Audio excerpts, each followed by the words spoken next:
Hello and welcome to the Labor Law Insider Podcast.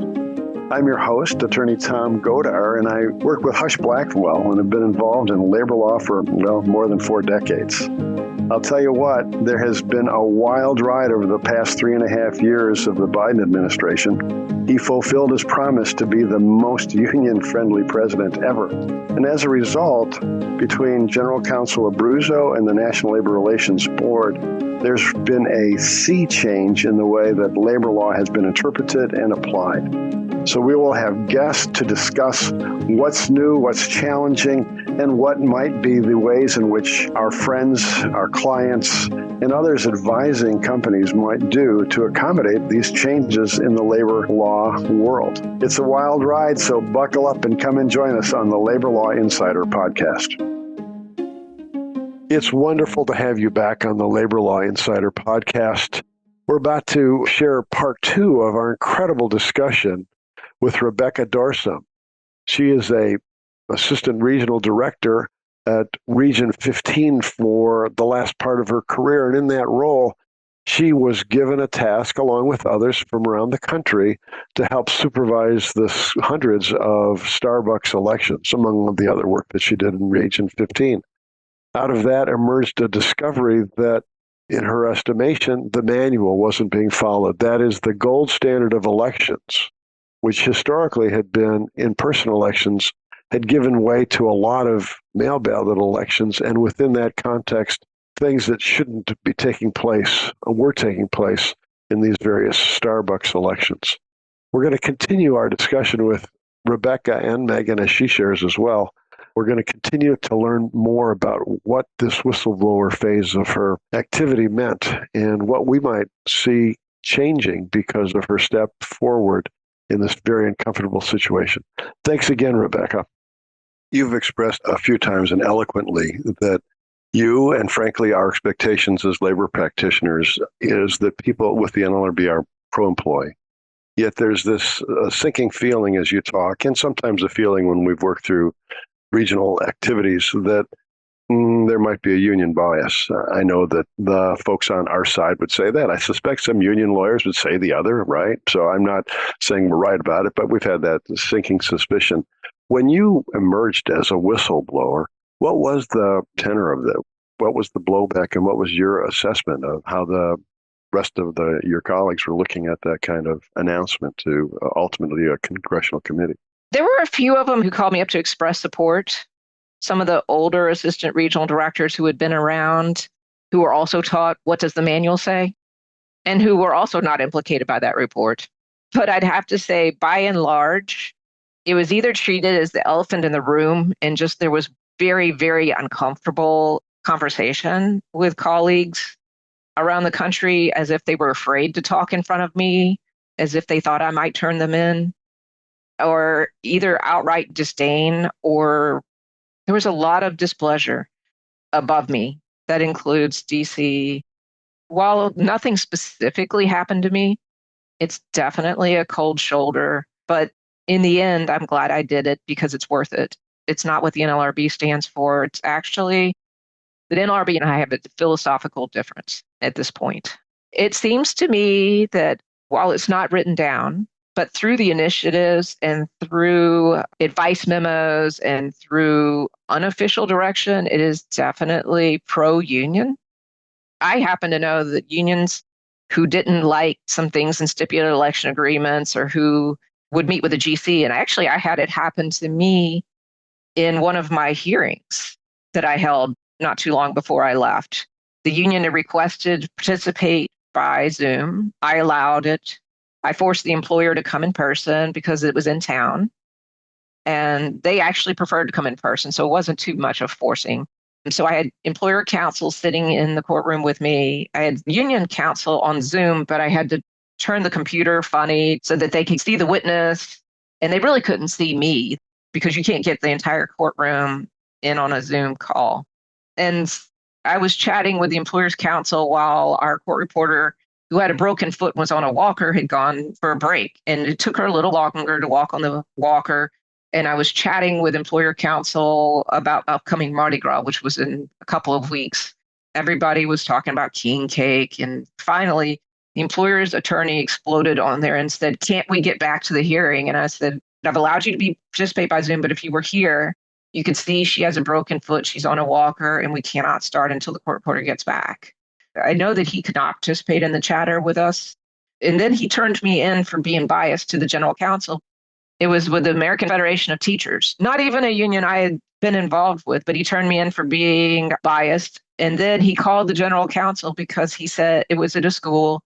And granted, we could have, it's getting near the end of the school year, and we had not issued the decision and direction of election yet. And so he asked the general counsel, and we got phone calls from DC who gave us a very strict deadline that within the next 5 days, we had to issue it because the union wanted it held before the end of this coming school year, which was in May, where the NLRB still could have held it at the beginning of the following school year because most teachers do come back.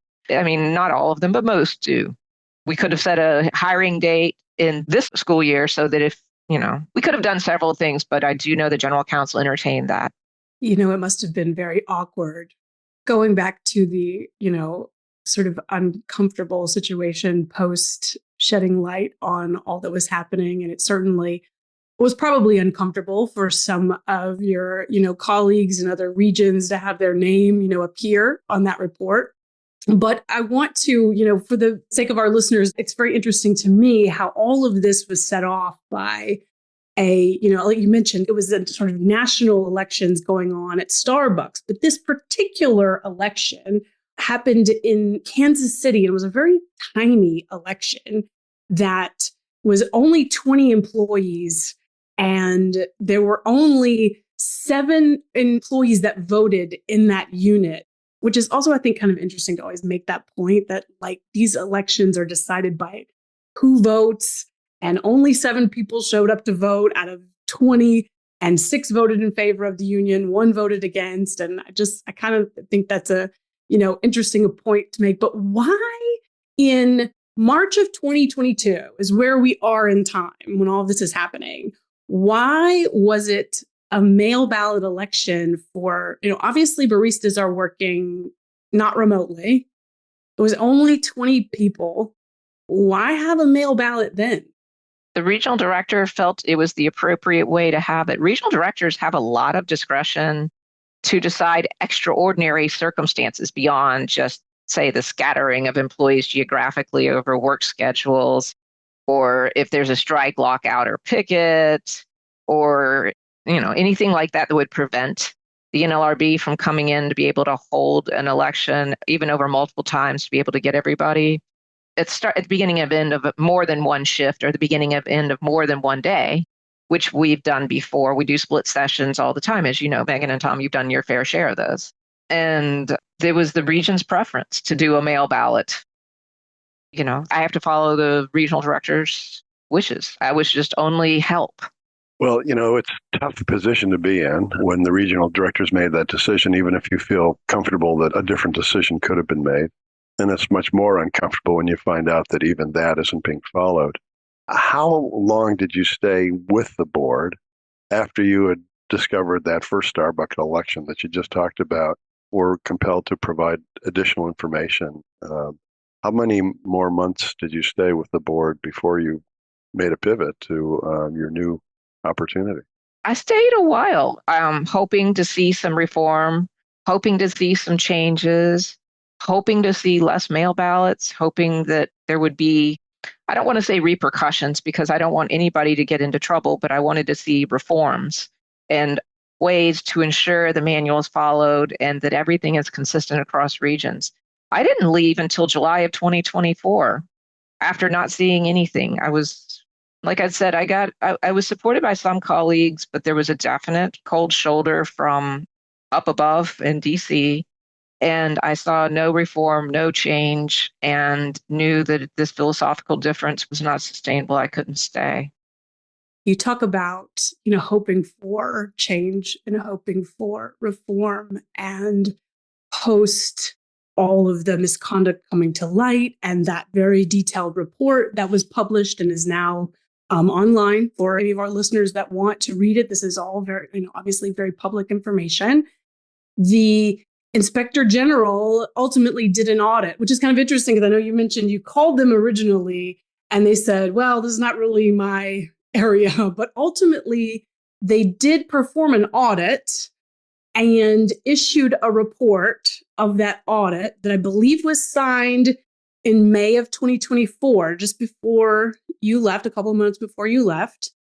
And in that audit, just some highlights from that audit, it mentions, in particular Region 19, where they determined that 56% of the mail ballot elections had issues with ballots not being received by voters.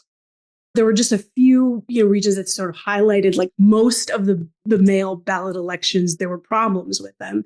And the conclusion was that there are not enough internal controls to ensure that this doesn't happen. And back to your point about the manual, what does the manual say? What does the manual say? The Inspector General also mentioned that the manual probably should be updated and be much more expressly address certain situations, give really specific guidance. And that's the recommendation from the Inspector General. So my question to you is, what's happening with that report, if anything? I'll start off first by saying that when I first reported it to the Inspector General, he told me it was outside his purview. Strangely, after I got subpoenaed by Congress, and I will tell you, I got a call from his office after there was an initial letter that Starbucks wrote to the Inspector General. It was about a 16-page letter in August of the prior year to outline this conduct and outline everything I told them. And they did not name me. I was anonymous in their letter. And so I stayed anonymous from August until the following March. But the Inspector General called me about a week after that initial letter went out in August the year before. And he said, I now understand what you were trying to tell me. So I do have to say that I, make sure that the record's clear that he did call and say, oh, wait a minute. Oh, I get it now. So he did that. And then there wasn't much that went on for the longest time. And then I got subpoenaed. And then he started investigating whether or not my compliance with the subpoena violated the National Labor Relations Act in and of itself.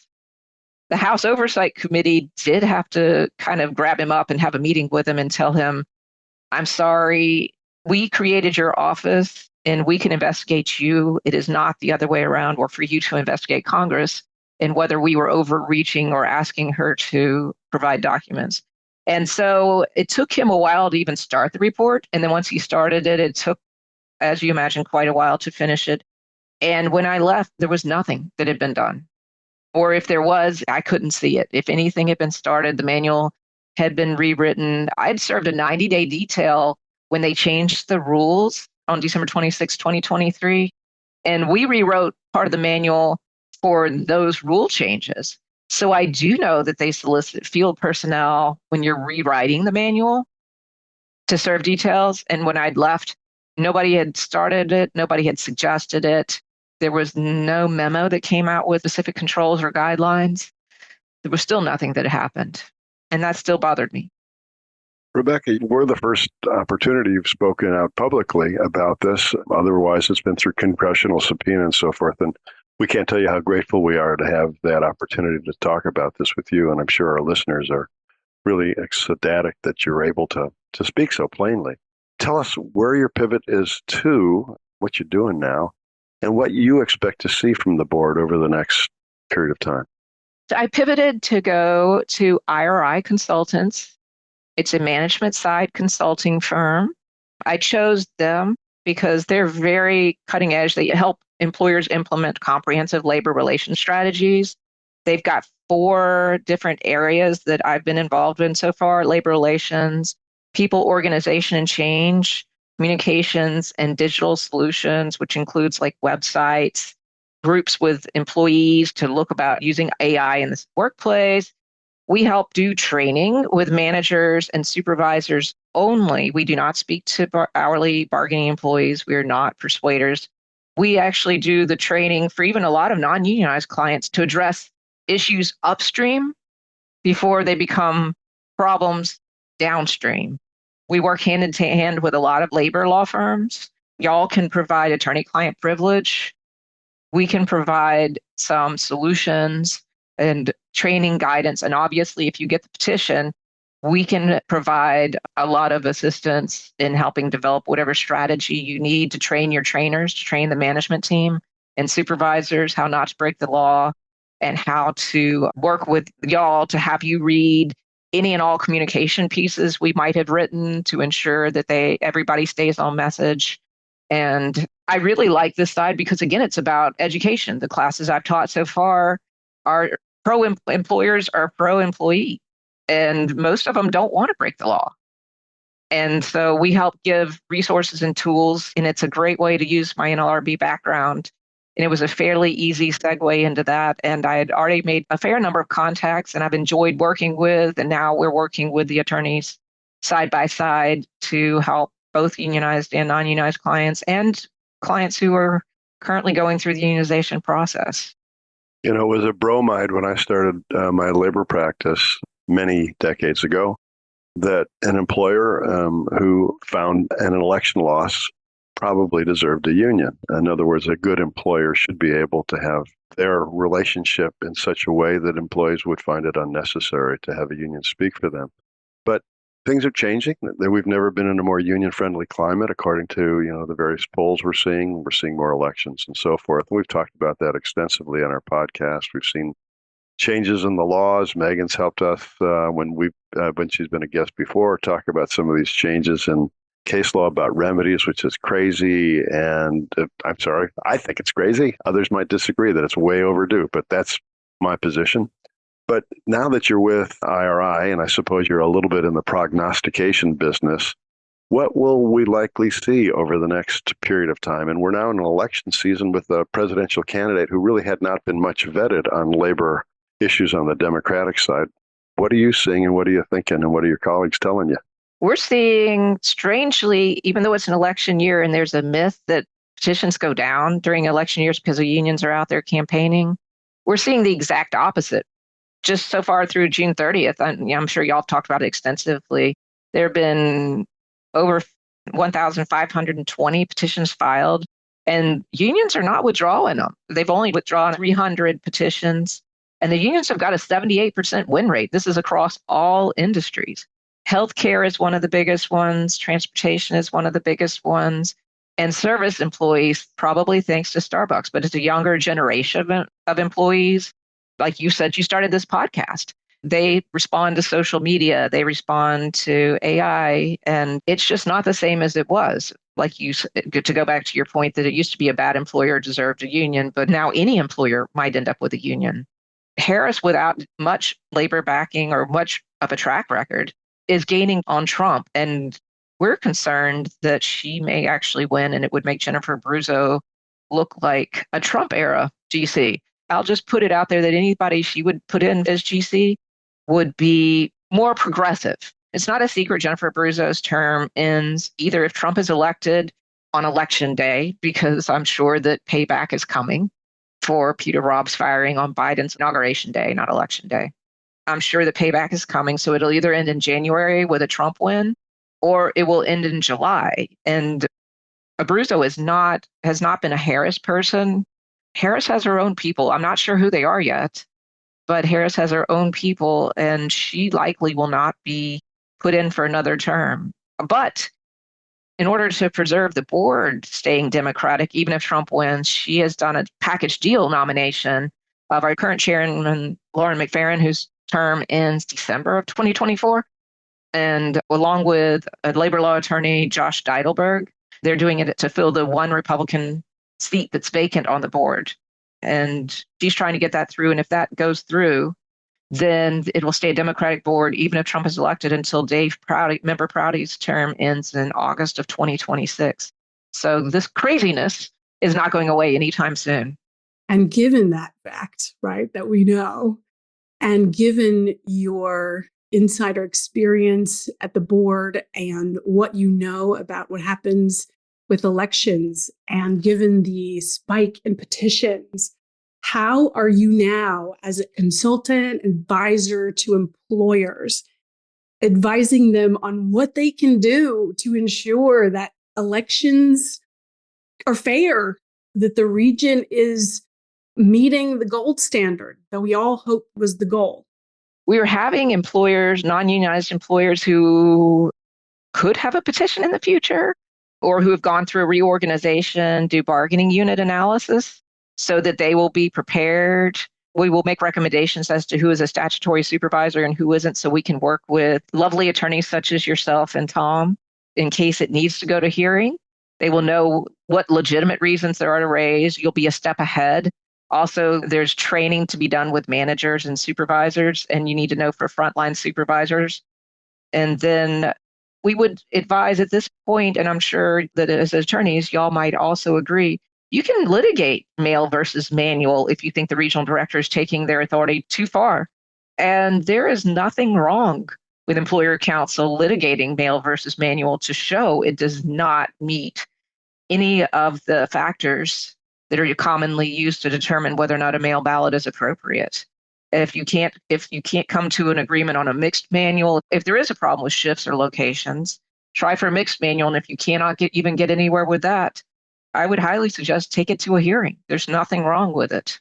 Would you say that given what you know about, your understanding that reforms haven't really happened, that employers should just always advocate for manual election ballots? Is that the recommendation? Absolutely. Absent any specific circumstances, such as you have over-the-road truck drivers, which obviously is just almost impossible, I would advocate for a manual. In fact, one of the last elections that we did prior to my leaving was at a pipeline company. They had 2 job sites and the jobs were wrapping up. And the employer requested a 12-day election, 12 days from the filing of a petition, just to get a manual election. One of the job sites was in Texas, so we had to get Region 16 on board. We had to get ballots and notices translated. I had to have the employer's full cooperation about as fast as we could get the STIP, and they had to agree to post those notices. And then, it was an insane couple of days just to get it together. But we were able to ensure, because the employer really, really was against a mail ballot election and wanted a manual. And so the region did scramble and do everything we could to make sure that we did hold it in time. Like I said, it's very unusual for an employer to request a 12-day election. Sure is. The attorney told me it gave him heartburn. He's like, I've never run one that fast. This gives me heartburn. I'm terrified of what's going to happen. The employer actually won 58-13. The union filed 27 objections to the election. I'm like, how can that happen in 12 days?